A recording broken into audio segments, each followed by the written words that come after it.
Hi, and welcome back to Ask Dr. B. This series is all about well-being because that's what we are all about here on the Weeby channel and this program, Ask Dr. B. So this series, I've been talking about first, how do we think about all the different things that affect our well-being? Then I did 2 videos about emotional experience. What does that mean? How do we think about what's going on inside of ourselves emotionally? What affects us? What can we do if we're not feeling like ourselves, if we're feeling agitated, if we're feeling a little down or even more concerning, hopeless? This video is about relationships. Relationships have a huge effect on our well-being, and a lot of things affect our relationships. Some of those things that affect our relationships are things that we can control, meaning sort of how we are in the relationship, or at least we can work on it. Others have more to do with the dynamic, other factors that affect the relationship. So we're going to touch on a lot of that, those different pieces in this video. This is a piece of the rollout, if you will, as we prepare to launch Weeby, which is all about learning how to understand and track and, most importantly, share what's going on with the specific elements that affect our well-being. Share all of that with people we trust. They share with us so that together we can be well. Okay, relationships. How do we think about relationships when we want to sort of make decisions about how are my relationships? When we want to think about how am I doing with relationships? So we want to think about a few different sort of frames, if you will, ways to look, lenses, maybe a better word. Trust.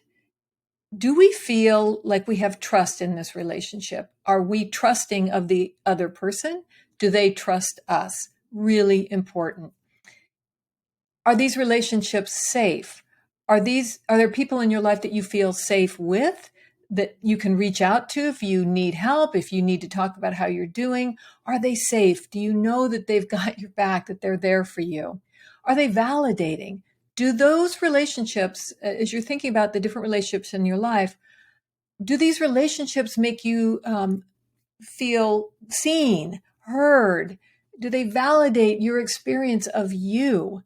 Are you able to be open and honest so that they can validate you? Do you feel connected? Do you feel close? Do you notice that you feel, that warm, fuzzy, I feel good in this relationship. I feel connected. I'm not lonely when I'm with this person. I feel like they're there with me, that it's rich, it's meaningful. Are your relationships satisfying?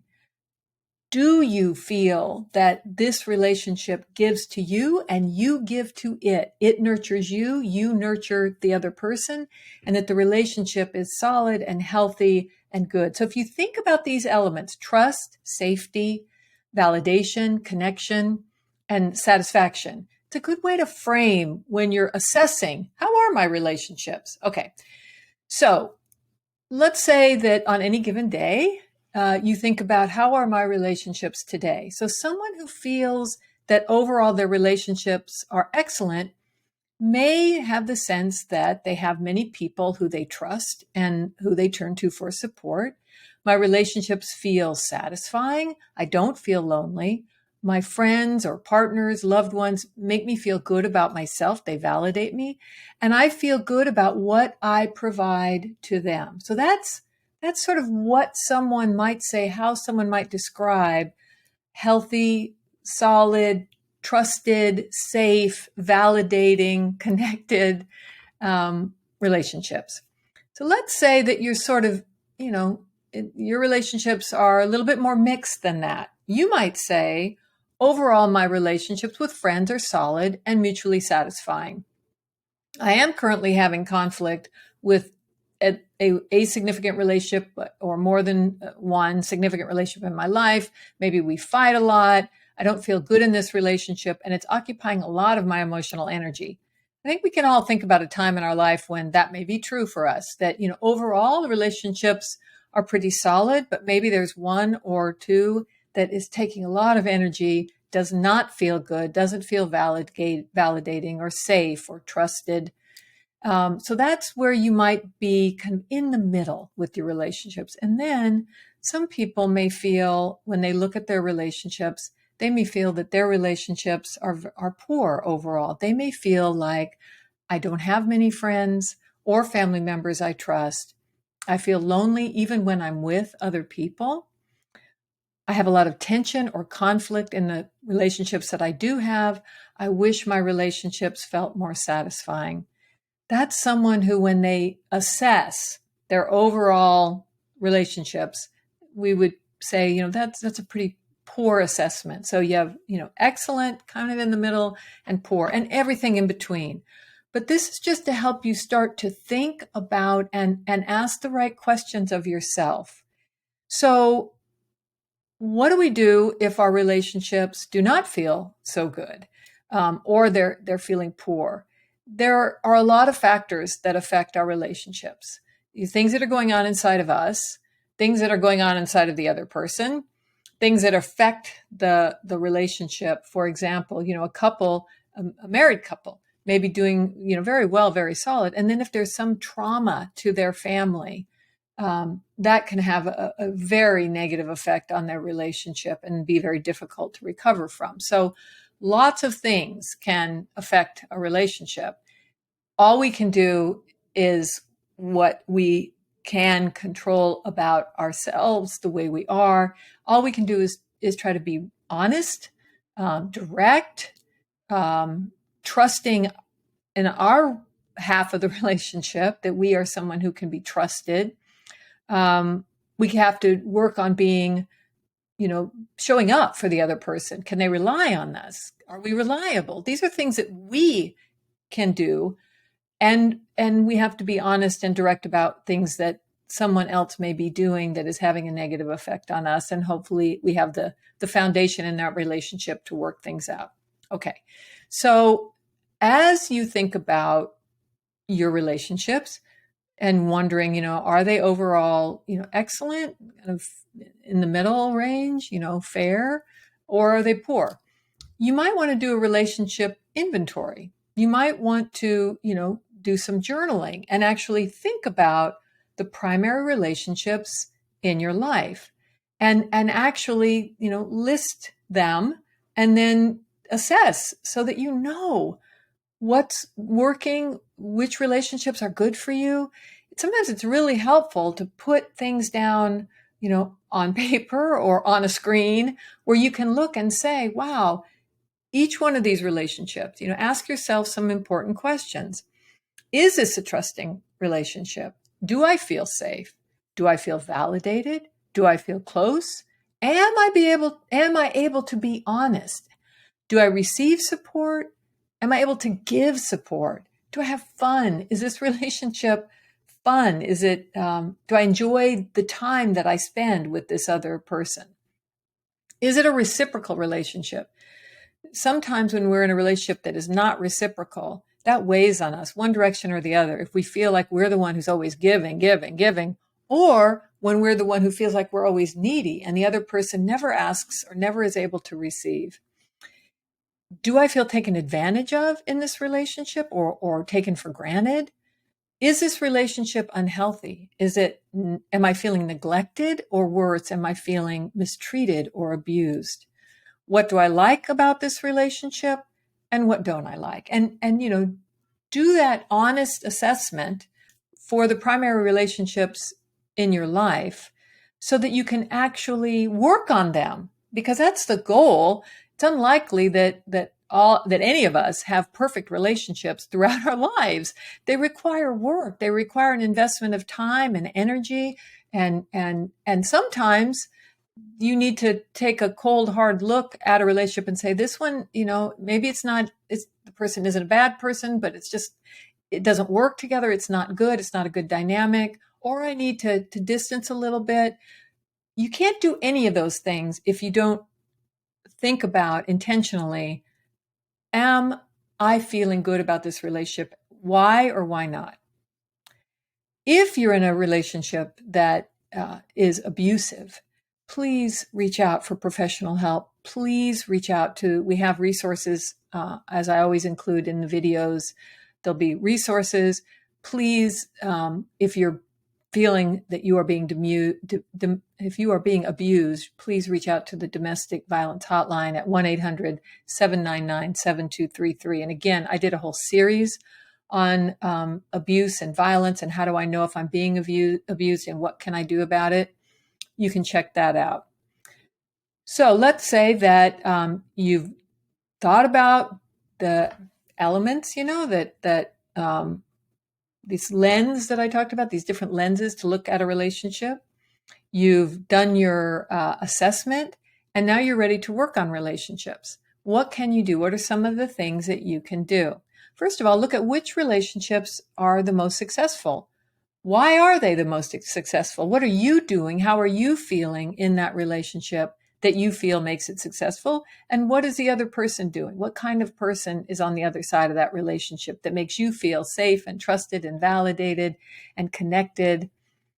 Reach out to those people that you trust for thoughts, advice about working on relationships. When you look at people who have good relationships, they're often a good source to give you information about what works for them and what have they learned and what have they tried. We're all shaped by our experiences, some that we are aware of, some that we're not aware of, and we all have blinders. And so asking people you trust, come on, be honest with me. You're my friend, or you're my sister, or you're, somebody important in my life. What do you see about me that might make it challenging in this relationship that I'm struggling with? Let them tell you and try to take that in. We all benefit from good feedback, not intentionally harmful abuse, but feedback about how we might be. If you're in a partner relationship with a partner or a spouse, you might consider doing some couples work. There are couples retreats, there's couples therapy, there's couples, counseling, couples groups. There's all kinds now of efforts and opportunities for couples to work together to improve their relationship and find something that works for you. Again, ask people that you trust. It can be very enriching and very satisfying to go through those experiences together. There are also a whole lot of online courses that can help you as you strengthen your existing relationships or build new relationships. You can take online courses and learn from research online about conflict. How do you resolve it? How do you address it? Often we're on one side or the other of that conflict issue. Either we don't feel comfortable standing up for ourselves and we feel like we're, walked on or rolled over, and that's not good. That doesn't feel great. Or we know that we can be overbearing, or that we are often quick to react or quick to take offense. How do you work on that? Lots of resources online. Anger management, another issue that often really damages relationships. Lots of tools available to address anger management. And of course, therapy and counseling can be very helpful if anger is a serious concern that is really damaging or destroying your relationships. Communication skills. How do I communicate effectively? How do I learn to speak up for myself, be more assertive, be kind? How can I do that? Lots of resources. Good to check out those online. And we'll have more coming in the days and weeks and months ahead about all of these various tools, because again, that's what we're all about here on the Weeby channel and here at Weeby. Let's see, I just want to check my notes. Focus on what you appreciate about the other person is always a helpful tip to when you're working on a relationship. Think about these things may bother me or irritate me, but these things, this is why I'm drawn to this person. This is what I appreciate about this person. And be free and generous with your feedback, with your validation. Practice random acts of kindness. It really works. Reach out to the people that maybe you don't feel as close to as you used to. Engage them, invite them, be the one who does the reaching out. Now, if you are the one who's always doing the reaching out and it's not reciprocated, well, that may tell you that maybe this relationship can't satisfy what you're looking for. Maybe it's a fine, mid-range relationship, but it's not ever going to be a close relationship. But you taking the effort, making the effort, and you reaching out can help you determine that. Of course, don't let others to mistreat you. It's never okay. It's never acceptable. It's never part of a healthy relationship. It doesn't mean that people don't get angry at each other and even sometimes say hurtful things to each other. Even, the people that we love the most, sometimes we say hurtful things because there's so much emotion. But we recover and we take responsibility. And if it's a serious ongoing issue, we get help and we address that. And always seek professional help if you have serious concerns about what's happening inside of you or what's happening with the relationship. I mentioned what's happening inside of you because what is affecting our emotional experience inside of us. So if we are struggling with our self-esteem, if we are managing depression or anxiety, these things make it difficult to have a healthy relationship because we are so overloaded, if you will, with stuff that's going on inside of us. Seek professional help, get a consultation. There are a lot of resources now. I know there aren't nearly enough, which is why Weeby exists. But if you can, get a consultation to see if maybe counseling or therapy or group support could be helpful to you. Okay, last thing I'm going to talk about in this overview with a lot of different stuff about relationships, but they're all important elements. The last thing I'm going to talk about is, let's say that it's difficult for you to form relationships, that it's hard for you. You would love to feel like you're in trusting, safe, close, authentic, connected relationships, but that's difficult for you. What can you do? Again, here are a few tips, and we'll continue to bring more resources. Push yourself where you can, how you can, when you can, to get involved in some kind of organization. Maybe it's a social club, a book club, maybe it's a community organization, maybe it's an effort supporting a cause that matters to you. Put yourself in situations that people are around you who share your views. It makes it easier to form connections and deeper relationships if you have some background that you share. Volunteer in your community. Get yourself out of yourself and get involved in helping others can be very, very powerful. Create incentives and rewards for yourself. We all need incentives and we all need to recognize when we're doing something hard and reward ourselves. Make sure the rewards are healthy for you, but give yourself rewards for doing the hard work of putting yourself out there. Ask those that you trust. This is all, Weeby is all about harnessing the power of we. It's all about that because it helps us. We know it does. These good relationships are good for our well-being. So if you have anyone in your life, maybe it's a family member and you want to build more friendships, or maybe it's a friend that you're close to and you're looking for romantic relationships, but look to people you trust and get their input. Ask for their support. Ask for their help. There are many resources online. As I mentioned, we'll be bringing more. Relationships, so important for our well-being, huge protective factor. We know this. The more we are connected to healthy relationships in our life, the better able we are to manage whatever comes our way that is hard, the more joy we get out of everything we do that feels like an achievement and accomplishment. So I'm glad that you're tuning into this series about well-being. Thank you for your questions. Thank you for paying attention to these various elements and for working on your well-being and for looking out for those you love. Take care.